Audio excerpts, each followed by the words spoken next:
mamá. Hola, filla, que tal? Ben. Teño noticias. Chamáronme do Centro de Axuda ao Refuxiado, que pídennos se podemos acoller temporalmente a unha rapaza ucraína. Que che parece? Guai, cantos anos ten? Bueno, ten 17, máis ou menos, creo, sobre a tua idade. Me falará inglés, supoño.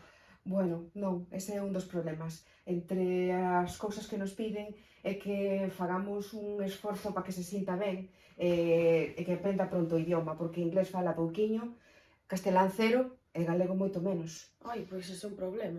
Bueno, é un obstáculo, sí, como podemos facer? Non sei, como podo facer? Ah, xa sei, vou entrevistar a xente a ver que opina. Vide comigo. Ai, un home, imos falar con ele. Hola, boas tardes. Hola. Perdón.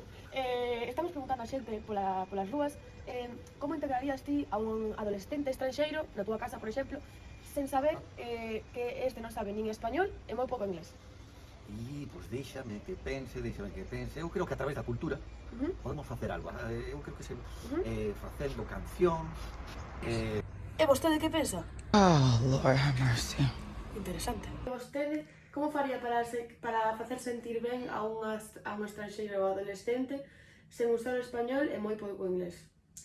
Eu personalmente centraríame na linguaxe non verbal, asegurándome de que a persoa non se sentise mal, avergoñada do feito de que o idioma é unha dificultade.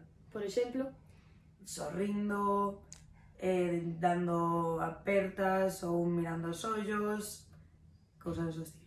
moi ben. Música, lenguaxe non verbal... Eu creo que teño todo. Vamos a ver que tal.